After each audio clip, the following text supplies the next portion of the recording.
To understand the importance of iconography in the film High Noon, a definition must be produced.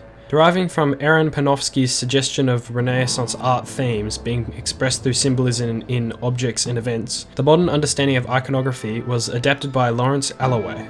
This essentially means in genre films such as the Hollywood Western, specific objects, mise-en-scene elements, and characters hold the same symbolic element in other films in the same genre, such as the hero being in white attire and is a morally pure and justice-driven character in the Hollywood Western genre.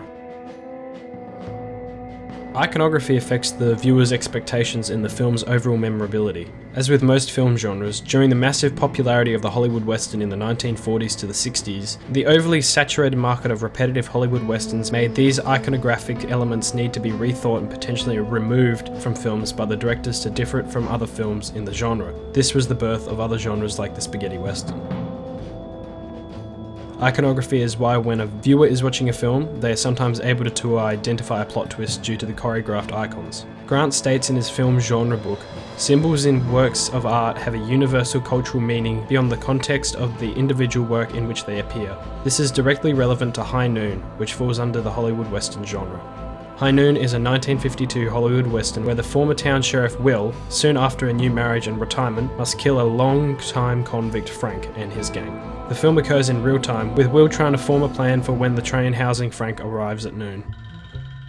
When you think of the protagonist of a Western, you think of a rough cowboy or a sheriff. This is an icon. As described by Robert Warshaw, the Western hero is a figure of repose. He resembles the gangster in being lonely, but his melancholy comes from the simple recognition that life is unavoidably serious. The reference to the gangster is also simply an icon in and of itself. In High Noon, the protagonist, who fits the stereotype of being a sheriff and morally good, does not fully embrace the conventional attire, confident mentality, and age that viewers are to expect in a classic Hollywood Western. He is almost outcast by the town, as many people don't agree with him and his actions, especially with his return to kill the antagonist. The sheriff is represented much more realistically in High Noon than many other westerns at that time, as he is unconfident, yet not cowardly, and has nobody by his side until later in the film. This is opposed by Hollywood westerns prior to the film. This iconography is also directly mentioned during the film as a commentary of the genre dying. This is seen in the church scene. Well, I say this. We've been paying good money right along for a marshal and deputies. Now, the first time there's any trouble, we're supposed to take care of it ourselves. Well, what have we been paying for all this time? I say we're not peace officers. This ain't our job. This is a direct opposition to the usual icons in other Hollywood westerns. This commentary shows that as the genre of Hollywood Western ages, the more progressive it becomes, changing into a darker reflection of itself. The antagonist and his gang are shallow, two-dimensional villains with no other known goal other than to kill the sheriff. Antagonists lacking depth is iconographic in most films until as of late, but predominantly in Hollywood Westerns.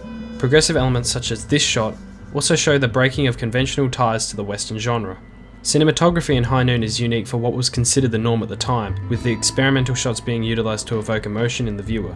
Many themes, which is represented through the unique shots of the film, are widely varied. The story of a lone sheriff defending a town that doesn't need defending sounds timeless and rather different even today. The film quite easily could have been developed into another genre completely and it would still have maintained its core values and made logical sense. 3:10 to Yuma holds a similar basic plot to High Noon in that a train, coming from a visually unexplored place, arrives housing, or in the tense of 3:10 to Yuma, Wheelhouse, the antagonist of the film. The newly established icon for trains and villainy creates a statement towards the passing of time in the West, and a commentary on how the ways of the Hollywood Western are ceasing. These deep symbolic elements are laid throughout High Noon and its iconographic elements. Whilst the protagonist is waiting for the train to arrive, his newlywed partner threatens to leave on the same train the antagonist is arriving on. Up until he arrives, she holds this mentality, as she is considered non-violent due to her beliefs as a Quaker. Her attire is in shades of white and she speaks eloquently, which is a classic trope and icon within any story around this time period and is used to represent purity through colour theory.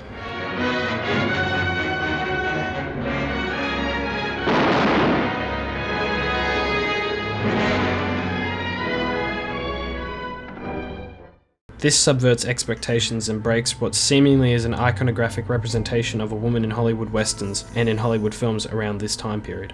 High Noon mutates the Hollywood Western genre and through this abandons many classical iconographic elements, such as in the moral plot and in character design and development. But there are still elements such as good triumphing over great odds and the antagonists being two-dimensional, which are still present in the film. High Noon manages to create a memorable plot due to its difference in cinematography, its progressive elements, and its reliance on iconography to draw on the audience's expectations. Did you see what I saw? Come on, Joe, open her up. We're gonna have a big date.